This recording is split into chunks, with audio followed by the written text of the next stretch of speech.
네, 안녕하세요. 은나무주사입니다. 오늘 이야기는 부동산과 재개발에 조금이라도 관심이 있으신 분들은 귀가 쫑긋해질 만한 이야기입니다. 바로 군공항 근처 건축물 높이 제한 완화에 대한 이야기인데요. 이게 도대체 무슨 의미인지, 앞으로 어떤 변화가 생길지 함께 살펴보도록 하겠습니다. 혹시 군공항 근처에 살아보신 적이 있으신가요? 그곳에서는 높이 제한 때문에 아쉬움이 많았습니다. 국방부가 비행 안전을 위해 건축물의 높이를 45m로 제한을 했기 때문이죠. 문제는 이 45m를 측정하는 기준이 가장 낮은 지표면이었다는 겁니다. 경사가 있는 땅이라면 가장 낮은 곳을 기준으로 높이를 재다 보니 실제로 45m가 되지 않는 건축물도 지을 수 없는 황당한 상황이 종종 벌어지곤 했습니다. 하지만 지난 8월 드디어 해결책이 나왔습니다. 국방부가 이 불합리한 규정을 개선하기 위해 높이 측정 기준을 자연상태의 지표면으로 변경하는 개정안을 발표했습니다. 무엇이 달라졌냐 하면 이제 땅의 경사를 그대로 반영해서 높이를 잴 수 있게 된 겁니다. 법적으로 정해진 고도 제한인 45m는 그대로 유지되지만 기준점이 바뀌면서 더 많은 건물을 더 높게 지을 수 있는 길이 열리게 된 것이죠. 이러한 변화는 우리 삶에 어떤 영향을 줄까요? 기존에는 높이 제한 때문에 저층주택이나 창고가 대부분이었지만 이제는 소형 아파트나 상가주택 등 다양한 형태의 건축이 가능해집니다.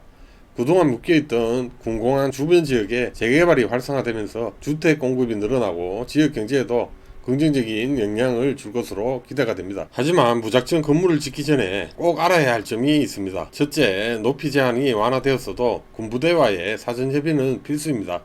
건축 허가를 받기 전에 해당 지역 군부대와 반드시 사전 협의를 진행해야 합니다. 두 번째로, 경사지라면 자연상태의 지표면을 정확하게 측정하는 것이 중요합니다. 측량 전문가의 도움을 받아 정확한 기준점을 설정하고 관련 서류를 꼼꼼하게 준비해야 되겠습니다.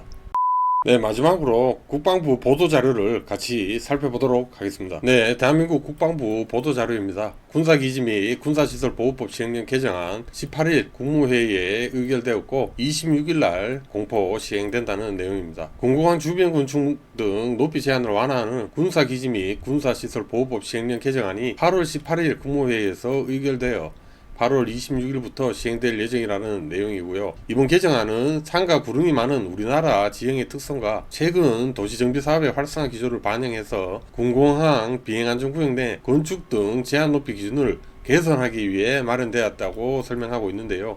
지금까지는 대지 중에 가장 낮은 부분을 기준으로 건축물의 높이를 산정하여 고도 제한을 초과하는지 검토하였으며, 이에 따라 경사지에는 계단식 아파트 등 형태에 따라 시행령에 의해 건축이 불가능한 사례가 발생해 왔습니다. 이에 시행령 개정을 통해 건축물 대지 중 가장 낮은 지표면이라는 기준을 삭제하고 자연상태의 지표면을 적용하도록 하였습니다. 이는 법률에서 정한 고도 제한 높이는 그대로 유지하면서 건축물 높이 산정 시 지표면 기준만 변경한 것으로 군작전 활동 및 비행 안전에 미치는 영향 없이 경사지 등에서 불합리한 규제를 해소하고 국민 재산권을 실질적으로 보장할 수 있다는 내용인데요.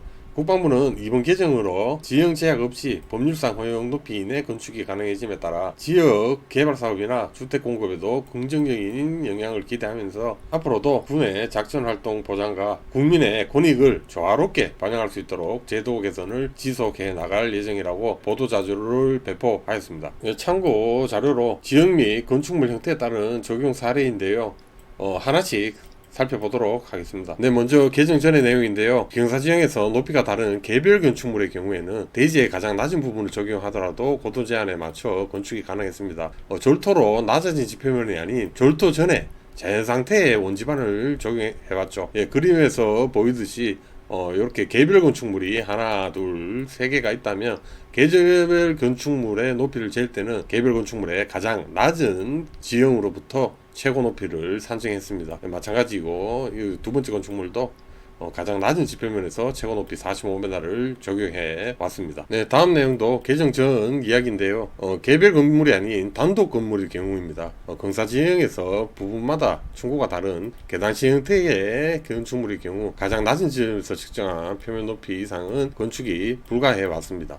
네, 그림을 보시면 아시겠지만 규모가 있는 개별 건물인 경우에 가장 낮은 지표면에서 높이 45m를 재어서 그 이상의 부분은 건축이 불가해 왔습니다. 네, 개정되는 내용을 보겠습니다. 낮은 부분 또는 높은 부분 등 특정 지점이 아닌 자연 상태의 지표면 적용 시 건축물의 형태와 관계없이 법상 고동 제한에 맞춰 건축이 가능하도록 개정이 되는데요. 그림으로 보시면 이렇게 경사지가 있다면 경사지의 각 부분, 경사지 높은 부분 그리고 낮은 부분 각 부분에서 높이 45m 규정을 적용하기 때문에 종전과 다르게 가장 낮은 부분에서 높이 이상의 요 부분, 요 삼각형 부분만큼 건축이 더 가능해진다라는 이야기가 되겠습니다. 묻고 따블로 가. 안전은 보장하면서도 불합리한 규제를 없애는 이번 개정안 덕분에 군공항 주변이 새로운 활력을 되찾을 것으로 기대됩니다. 앞으로도 우리 삶을 더 좋게 바꾸는 유익한 정보 전달하도록 노력하겠습니다. 그럼 다음에 다시 찾아뵙겠습니다. 감사합니다. 누구인가? 지금 누가 기침 소리를 내었어? 안녕히